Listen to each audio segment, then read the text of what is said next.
નમસ્કાર વિદ્યાર્થી મિત્રો, સરસ્વતી ક્લાસીસ યુટ્યુબ ચેનલની અંદર આપ સર્વનું હાર્દિક સ્વાગત છે.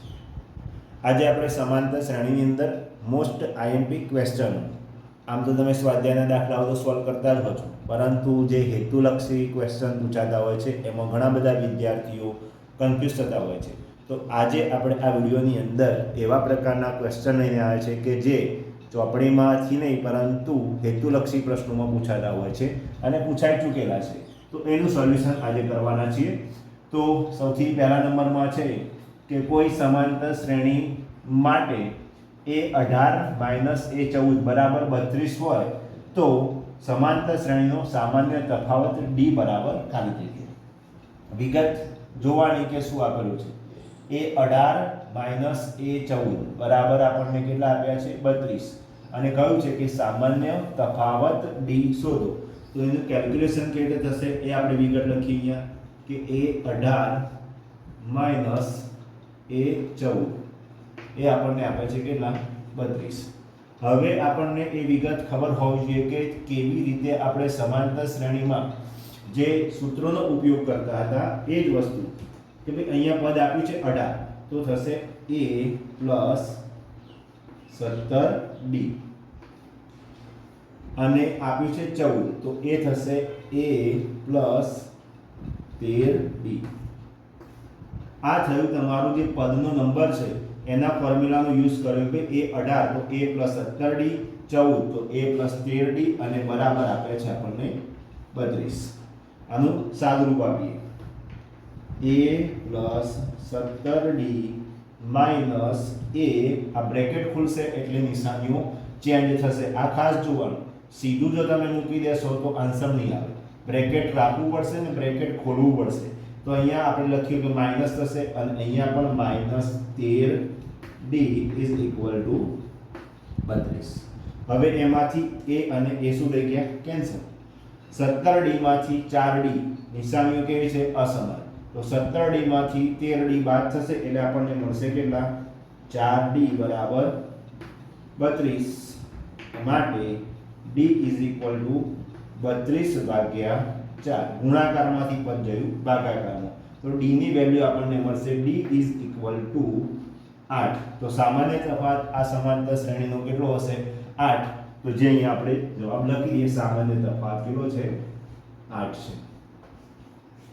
ત્યાર પછી બીજો એક આપ્યું છે કે એક સમાંતર શ્રેણી માટે આપણને સામાન્ય તફાવત કહી દીધો છે. સામાન્ય તફાવત કેટલો છે -6. એક સમાંતર શ્રેણીનો સામાન્ય તફાવત -6 છે તો a16 - a12 શોધો. ઉપરના દાખલા કરતાં થોડુંક ડિફરન્ટ આપેલું છે. સામાન્ય તફાવત પેલામાં શોધવાનો હતો, આમાં સામાન્ય તફાવત કેટલો આપી દીધો છે -6 અને કહ્યું છે કે a16 - a12 શોધો. તો ગણતરી એ જ પ્રમાણે કરવાની છે. સેકન્ડ બીજા ક્વેશ્ચન માટે a16 - a12 આપણે શું કરવાનું શોધવાના છે. તો પહેલા વિગત એના પ્રમાણે લખી દેવાની કે ભાઈ a + 15d - a + 11d. કૌંસ ખોલી નાખીએ. a + 15d - a - 11d. a cancel, અસમાન નિશાની. 15d માંથી આપણે 11d બાદ કરીએ તો મળશે આપણને 4d. હવે બીજા નંબરના દાખલા માટે આપણને d ની વેલ્યુ આપી છે -6, જે અહીંયા ફિલઅપ કરીએ આપણે તો આન્સર આવશે આપણો 4 બ્રેકેટની અંદર -6. 4 × 6 કરીશું એટલે -24. આ તમારો આન્સર મળી ગયો કે a16 - a12 ની વેલ્યુ કેટલી મળશે -24. તો એ અહીંયા લખી દઈએ કે -24. આ થયો બીજો સમ. ખ્યાલ આવી ગયો. આ પ્રમાણે બંને સમ આપણે સોલ્વ કરી શકીએ. દાખલા નંબર 3 ની અંદર હવે વિગત જોઈએ કે 2k + 1 13 અને 5k - 3 એ સમાંતર શ્રેણીના ક્રમિક પદો હોય તો k ની કિંમત શોધો.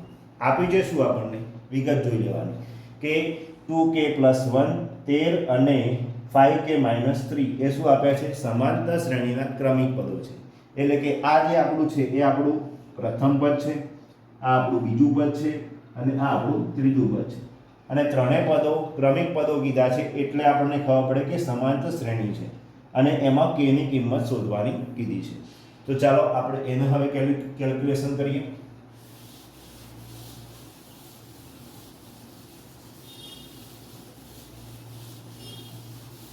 સમાંતર શ્રેણીની અંદર આપણે એટલો તો અભ્યાસ કરી ચૂક્યા છીએ કે જે પણ સમાંતર શ્રેણી હોય એનો સામાન્ય તફાવત કેવો હોય છે? સમાન હોય છે. તો સૌથી પહેલા આપણે કેલ્ક્યુલેશન નંબર ત્રીજું કરીએ કે d = a2 - a1. તો એમાં બીજું પદ આપણું છે 13, એમાંથી આપણે બાદ કયું કરવાનું? પહેલું પદ. તો પહેલા પદની કિંમત છે 2k + 1. તો અહીંયા 13 - 2k - 1 સાદરૂપ આપતા આપણને મળશે 12 - 2k. આવું આપણને પહેલું સમીકરણ મળે. બરાબર છે? એટલે કે d નું મૂલ્ય કંઈક આવું આવ્યું છે. ત્યાર પછી ફરી એકવાર d આપણે શોધીએ. એ સમયે આપણે શું કરીએ? a3 - a2 કરીએ. એટલે કે ત્રીજા પદમાંથી આપણે કયું પદ બાદ કરીશું? બીજું પદ. ત્રીજું પદ આપણું છે 5k - 3. તો એમાં હવે ક્રિયા કરીએ. 5k - 3 ઓછા બીજું પદ જે આપણું કેટલું છે? 13 છે. આનું સાદુરૂપ આપીએ તો આપણને મળશે 5k માઈનસ અને માઈનસ તો શું થશે? પ્લસ, એટલે કે -16. આવું કંઈક આપણું બીજું સમીકરણ. હવે સામાન્ય તફાવત તો એક જ સમાંતર શ્રેણી છે. એક જ સમાંતર શ્રેણી હોય એટલે સામાન્ય તફાવત કેવો હોય? એક સમાન જ હોય. તો આપણને આ જે પહેલું અને બીજું સમીકરણ મળ્યું છે એ બંનેને આપણે સરખાવીએ તો આવું કંઈક આપણને મળે. 12 - 2k બરાબર 5k - 16. હવે આપણે સાદુરૂપ આ પ્રકારે શીખ્યા છે સમીકરણો સોલ્વ કરતા ધોરણ 8 ની અંદર. તો એનું સોલ્યુશન કરીએ કે k વાળા પદો એક બાજુ લેશું અને આંકડાઓને આપણે એક બાજુ લઈ જઈએ છીએ. તો શું થશે? સૌથી પહેલા અહીંયા -2k અહીંથી આ બાજુ આવશે એટલે -5k. -16 અહીંથી 12 પણ આ બાજુ જશે એટલે થશે -12. સમાન નિશાની સરવાળો થશે. -7k બરાબર -16 અને 12 એટલે થશે 28. બંને બાજુથી માઈનસની સાઇન હટાવી દઈશું એટલે કે k = 28/7. તો k ની વેલ્યુ આપણને મળશે 7 ના ઘડિયાની અંદર 28, 7 ચોકે 28. k = 4. તો અહીંયા આપણને k ની વેલ્યુ મળી તો એ લખી દઈશું કે 4 એ આપણી k ની વેલ્યુ છે.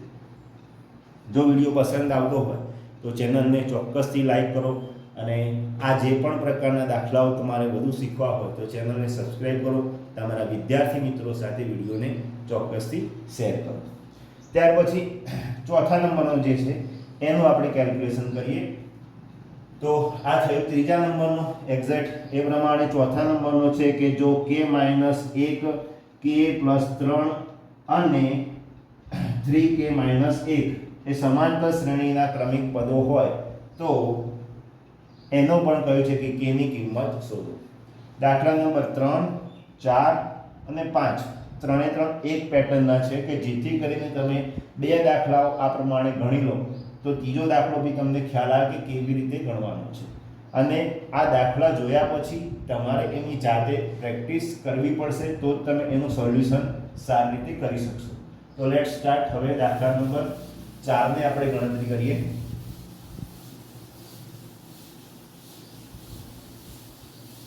તો 4 નંબરની અંદર પણ આપણે એ જ કરવાનું છે કે d શોધવાનું છે. સૌથી પહેલા ત્રણે ત્રણ ક્રમિક પદો આપેલા છે k - 1 અને k + 3 એટલે કે આપણું બીજું પદમાંથી પહેલું પદ આપણે બાદ કરીશું.